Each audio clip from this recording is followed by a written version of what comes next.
여러분 안녕하세요. 재미나는 세상 만들기의 진심인 박수연입니다.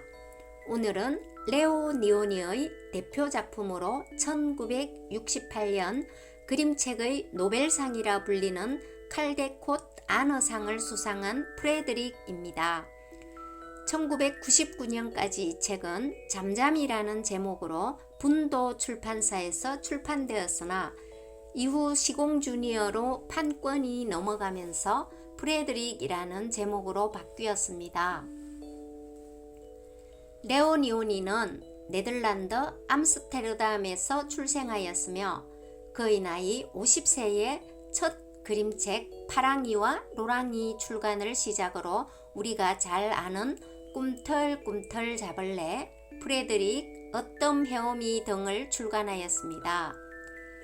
그가 그림책을 그리게 된 일화는 전설처럼 회자되고 있는데 손자들과 함께 맨하탄에서 코네티컷으로 가는 기차 여행을 하던 중 그의 손자들이 열차 안을 부산스럽게 돌아다닐 때 손자들을 진정시키기 위해 보고 있던 라이프를 찢어 그림책을 만들어 보여주었던 것이 바로 첫 그림책 파랑이와 노랑이라고 합니다. 이 책 프레드릭은 집단과 개인의 문제, 공동체의 선, 자아정체감, 고단한 삶 등을 다루고 있으며 어린 아이뿐 아니라 어른들까지 고민하는 것들이며 레오 니오니는 모든 사람에게 지극히 간결하지만 위트 있는 결론을 알려주고 있습니다.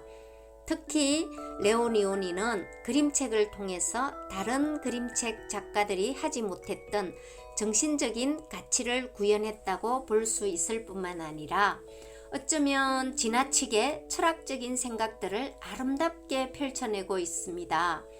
나는 시인이야 라고 말한 수줍은 프레드릭은 레오 니오니의 자신의 모습이기도 하다고 합니다. 프레드릭, 레오 니오니 글 그림 최순희 옮김.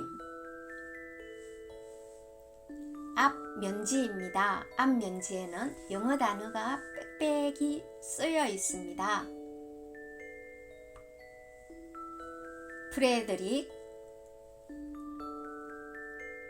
속표지입니다. 프레드릭 레오 니오니 글 그림 최순희 옮김.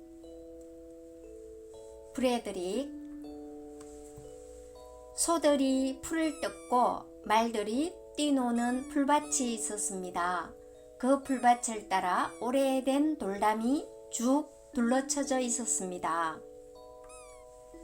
헛간과 곳간에서 가까운 이 돌담에는 수다쟁이 돌쥐 가족의 보금자리가 있었습니다. 농부들이 이사를 가자 헛간은 버려지고 곳간은 텅 비었습니다. 겨울이 다가오자 작은 돌쥐들은 옥수수와 나무 열매와 밀과 짚을 모으기 시작했습니다. 돌쥐들은 밤낮 없이 열심히 일했습니다. 단 한 마리, 프레드릭만 빼고 말입니다. 프레드릭, 넌 왜 일을 안 하니? 돌쥐들이 물었습니다. 나도 일하고 있어.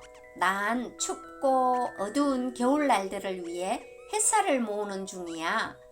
프레드릭이 대답했습니다. 어느 날 돌쥐들은 동그만히 앉아 풀밭을 내려다보고 있는 프레드릭을 보았습니다. 돌쥐들은 또다시 물었습니다. 프레드릭, 지금은 뭐해? 색깔을 모으고 있어. 겨울엔 온통 잿빛이잖아. 프레드릭이 짤막하게 대답했습니다. 한 번은 프레드릭이 조는 듯이 보였습니다.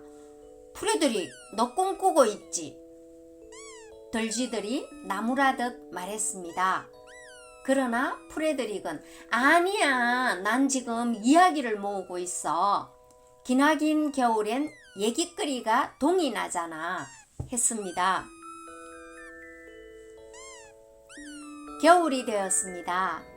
첫눈이 내리자 작은 돌쥐 5마리는 돌담 틈새로 난 구멍으로 들어갔습니다. 처음엔 먹이가 아주 넉넉했습니다. 돌쥐들은 바보 같은 여우와 어리석은 고양이 얘기를 하며 지냈습니다. 돌쥐 가족은 행복했습니다. 그러나 돌쥐들은 나무 열매며 곡식, 나달들을 조금씩 다 갉아먹었습니다. 집도 다 떨어져 버렸고 옥수수 역시 아슬아한 추억이 되어버렸습니다. 돌담 사이로는 찬바람이 스며들었습니다. 돌쥐들은 누구 하나 제잘되고 싶어하지 않았습니다. 그러던 돌쥐들은 햇살과 색깔과 이야기를 모은다고 했던 프레드릭의 말이 생각났습니다. 네 양식들은 어떻게 되었니, 프레드릭? 돌쥐들이 물었습니다. 프레드릭이 크다란 돌 위로 기어 올라가더니 눈을 감아봐. 내가 너희들에게 햇살을 보내줄게. 찬란한 금빛 햇살이 느껴지지 않니? 했습니다. 프레드릭이 햇살 이야기를 하자 4마리 작은 돌쥐들은 몸이 점점 따뜻해지는 것을 느낄 수 있었습니다. 프레드릭의 목소리 때문이었을까요? 마법 때문이었을까요? 색깔은 어떻게 됐어, 프레드릭? 돌쥐들이 조바심을 내며 물었습니다. 다시 눈을 감아봐. 프레드릭은 파란 덩굴꽃과 노란 밀집 속의 붉은 양귀비꽃, 또 초록빛 딸기 덤불 얘기를 들려주었습니다. 돌쥐들은 마음속에 그려져 있는 색깔들을 또렷이 볼 수 있었습니다. 이야기는 프레드릭은 목소리를 가다듬으며 잠시 동안 가만히 있었습니다. 그리고는 마치 무대 위에서 공연이라도 하듯 말하기 시작했습니다. 눈송이는 누가 뿌릴까? 얼음은 누가 녹일까? 구전 날씨는 누가 가져올까? 맑은 날씨는 누가 가져올까? 6월의 네잎 클로버는 누가 피워낼까? 나를 저물게 하는 건 누구일까? 달빛을 밝히는 건 누구일까? 하늘에 사는 돌쥐 4마리, 너희들과 나 같은 돌쥐 4마리. 봄쥐는 소나기를 몰고 온다네. 여름쥐는 온갖 꽃에 색칠을 하지. 가을쥐는 열매와 밀을 가져온다네. 겨울쥐는 오들오들 작은 몸을 웅크리지. 계절이 내심이 얼마나 좋아. 넘치지도 모자라지도 않는 딱 사계절. 프레드릭이 이야기를 마치자 돌쥐들은 박수를 치며 감탄했습니다. 프레드릭, 넌 시인이야. 프레드릭은 얼굴을 붉히며 인사를 한 다음 수줍게 말했습니다. 나도 알아.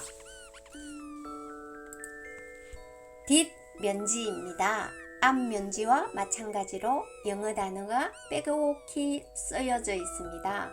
자세히 보면 프레드릭이라는 단어가 반복 쓰여져 있는 것이 보입니다.